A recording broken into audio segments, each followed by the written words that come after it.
ஏன் தொடர்ந்து காங்கிரஸ் திமுகவோட மட்டுமே கூட்டணி வைக்கிறீங்க? முக்கிய காரணமே தமிழ்நாட்டுக்குள்ளே பிஜேபி வரக்கூடாது. ஆன்மீகத்தை வச்சு அரசியல் பண்ணி மக்களை செயல்பட விடாமல் நிறைய பிரச்சனைகளை கிளப்பிட்டு இருக்காங்க. அதுக்கு திமுக தான் சரியான போட்டி. ஒரே தலைவர் ராகுல் காந்தி மட்டும்தான் 3500 கிலோமீட்டர் நடைபயணம் போயிருக்காரு. இது ஒரு வரலாற்று ஒரு நடைபயணம். சவுத் சைடில் காங்கிரஸ்க்கு இருக்க சப்போர்ட்டு நார்த் சைடில் கம்மியாக இருக்குது. அது ஏன்? எல்லா மக்களையும் ஜாதி மதம் இல்லாமல் வேற்றுமையில் ஒற்றுமையோடு இருக்கின்ற இந்திய மக்களை போய் சந்தித்த ஒரே தலைவர் ராகுல் காந்தி மட்டும்தான். கண்டிப்பாக காங்கிரஸ் தான் ஆட்சிக்கு வரப்போகுது. எங்கே பார்த்தாலும் கடவுள் கடவுள் அப்படின்னு சொல்லி அந்த மக்களை ஒரு வளர்ச்சி பாதையை நோக்கி போக விடாமல் தடுத்து வச்சுருக்காங்க. ஆன்மீகங்கிறது பொதுவானது, அதே நேரத்தில் வளர்ச்சி இருக்கும். அந்த வளர்ச்சி இல்லை. நம்ம இந்தியாவோட பொருளாதாரமே எப்படி போடுறாங்க, சவுத்தை வச்சு தான் நார்த்து பக்கம் முடிவு பண்ணுறாங்க. பேசுகிறாங்க பெரிய மோடியாக தான் சாதிச்சிட்டாரு, பெருசாக பண்ணிட்டாரு அப்படின்னு. ஒன்றுமே கிடையாது. Welcome to clips media. இன்றைக்கி நம்ம கூட யார் இணைஞ்சிருக்கான்னு பார்த்தீங்கன்னா, தயாரிப்பாளர் மற்றும் காங்கிரஸ் கட்சியின் உறுப்பினரான திரு சோ சிவகுமார் அவர்கள் நம்மளோட இணைஞ்சிருக்காரு. வணக்கம் சார். வணக்கம். நீங்கள் நீண்ட காலமாக காங்கிரஸில் இருக்கீங்க, உங்களோட பங்களிப்பு என்ன? நான் கிட்டத்தட்ட 96லேருந்து மாணவர் காங்கிரஸில் இருந்துக்கிட்டு இருக்கேன். ஏன்னா மாணவர் காங்கிரஸ் நம்ம காங்கிரஸில் இருக்கிறது ஒரு பெருமை. இன்றைக்கி இந்தியாவுக்கு சுதந்திரம் வாங்கி கொடுத்தது காங்கிரஸ் பேர் இயக்கம். அதனால் காங்கிரஸில் இருக்கணும் அப்படின்னா மாணவர் பருவத்தில் எனக்கு ஒரு ஆர்வம் காங்கிரஸில் இருந்துக்கிட்டு இருக்கேன். நான் மாணவர் காங்கிரஸில் இருந்திருக்கேன், இளைஞர் காங்கிரஸ் இருந்திருக்கேன். அதில் இருக்கிற பொழுது நிறையா அந்த கட்சி பணிகளில் நிறையா செயல்பட்டுருக்கேன். அது இல்லாமல் ஒவ்வொரு போராட்டங்கள்லையும் மாணவர் பருவத்திலிருந்து காங்கிரஸில் இளைஞர் காங்கிரஸாக இருக்கும்பொழுது இப்பொழுது தொடர்ந்து நான் எல்லா விஷயங்களையும் கட்சி பணிகளில் ஈடுபட்டுக்கிட்டு இருக்கேன். நீங்கள் ரொம்ப வருஷமாக காங்கிரஸ் கட்சியில் இருக்கீங்க. பட்டுக்கோட்டை தொகுதியில் 2026 எலெக்ஷனில் உங்களுக்கு சீட் இருக்கா? கண்டிப்பாக வாய்ப்பு இருக்குது. ஏன்னா நான் 2001 மாணவர் காங்கிரஸ்லேருந்து நான் சட்டமன்ற தொகுதியில் நிற்கிறதுக்கு வாய்ப்பு கேட்டுக்கிட்டு இருக்கேன். அது கூட்டணியில் போகிறதுனால சில சந்தர்ப்பங்களில் வாய்ப்பு கிடைக்காமல் போயிடுது. நிச்சயமாக 2026 தேர்தலையும் நான் சீட்டு கேட்பேன். கொடுத்தாங்கன்னா கண்டிப்பாக போட்டியிடுறதுக்கு நான் தயாராக இருக்கேன். அதே மாதிரி கூட்டணிக்கு இருந்தாலும் நான் கண்டிப்பாக அவங்களுக்கு வேலை செய்கிறதுக்கு, ஏன்னா நாங்கள் தொடர்ந்து கட்சிக்காண்டி கூட்டணிக்கு வேலை செஞ்சுட்ருக்கோம். எப்படி கூட்டணி அமைதின்னு தெரியல, பொறுத்திருந்து தான் பார்க்கணும். கண்டிப்பாக வாய்ப்பு இருந்தால் செயல்படுவோம். இத்தனை வருஷம் நீங்கள் மக்களுக்காக என்னென்ன செஞ்சீங்க அப்படின்றது சொல்லலாமா? நான் காங்கிரஸில் இருக்கிறதுலேருந்து மாணவர் காங்கிரஸ்லேருந்து பட்டுக்கோட்டை தொகுதியில் எல்லா நிகழ்ச்சிகளிலும் எல்லா சோசியல் ஆக்டிவிட்டீஸ் எல்லா பணிகளையும் செஞ்சுக்கிட்டு இருக்கேன், கலந்துக்கிட்டு இருக்கேன். நான் முன்னாடியே ரோட்டரி சங்கத்தில் எல்லாம் பங்கு பெற்றிருக்கேன்.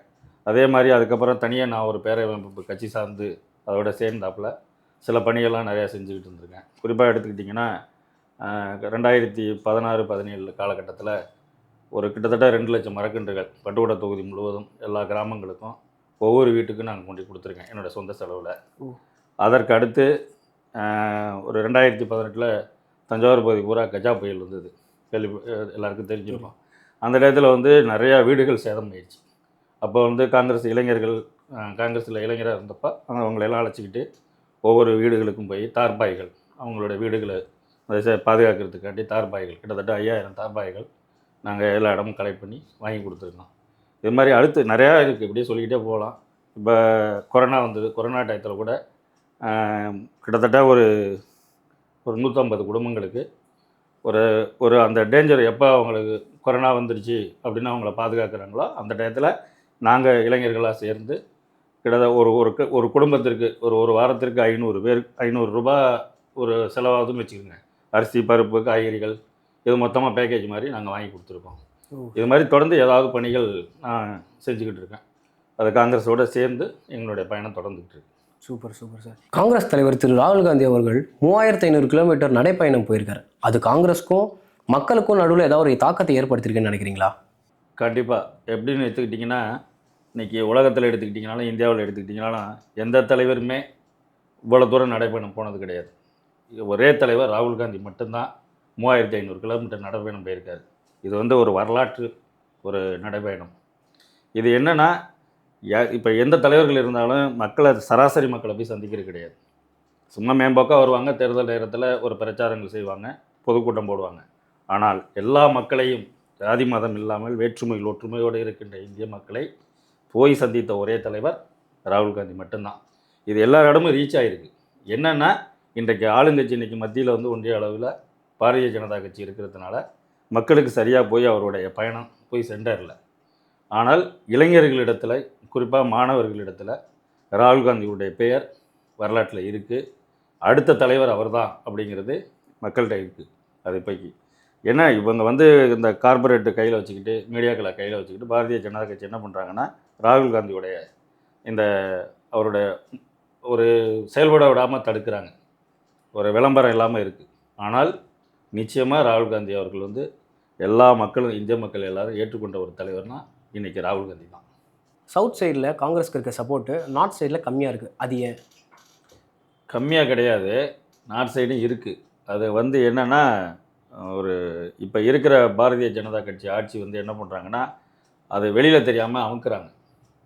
இந்தியாவில் சவுத்தில் எப்படி காங்கிரஸுக்கு ராகுல் காந்திக்கு உள்ள செல்வாக்கு இருக்கோ அதே மாதிரி நார்த் சைடு இருக்குது.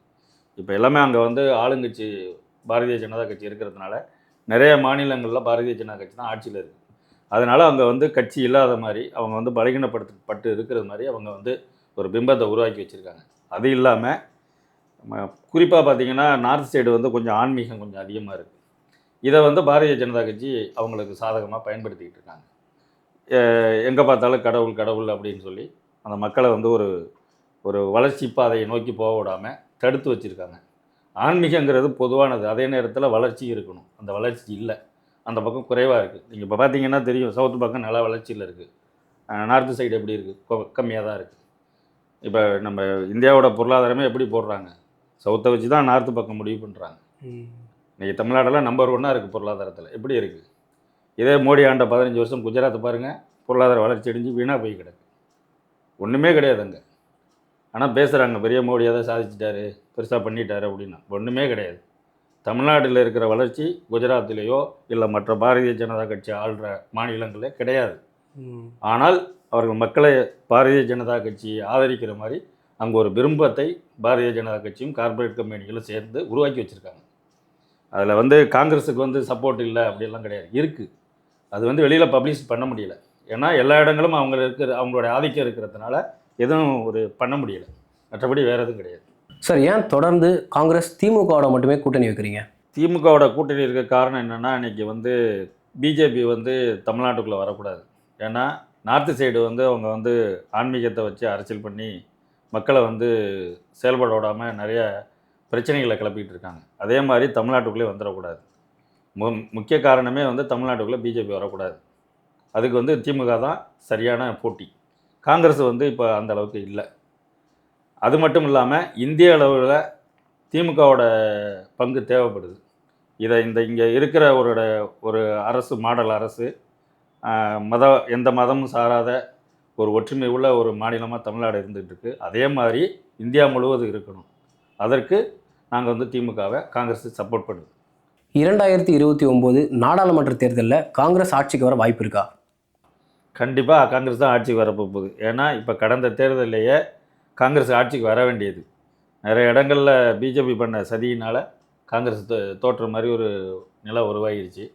எப்படி பார்த்திங்கன்னா, நார்த் சைடு எல்லாமே தேர்தல் கமிஷனை வச்சுக்கிட்டு எல்லா காங்கிரஸ் பிரமுகர்கள் மற்ற கட்சியினரெல்லாம் மிரட்டி அவங்க வந்து நிறைய தொகுதிகளை பலகீனமாக்கிட்டாங்க. அது மட்டும் இல்லை, இன்றைக்கி ஆந்திராலாம் இன்றைக்கி வந்து கூட்டணியில் அவங்க ஆதரவு கொடுக்கறதுனால இன்றைக்கி பாரதிய ஜனதா கட்சி ஆட்சியில் இருக்குது. இன்றைக்கி 2 பேர் அவங்கள காப்பாற்றிக்கிட்டு இருக்காங்க. ஒன்று ஆந்திரா, இன்னொன்று நிதிஷ்குமார். இவங்க 2 பேர் இல்லைன்னா கண்டிப்பாக ஆட்சி கவிழ்ந்துடும். ஆனால் இது எவ்வளோ நாளைக்கு நீடிக்குன்னு தெரியாது. ஆனால் வருகின்ற தேர்தலில் கண்டிப்பாக மக்கள் வந்து காங்கிரஸுக்கு ஆதரவு கொடுப்பாங்க. ராகுல் காந்தி பிரதமர் ஆவார்.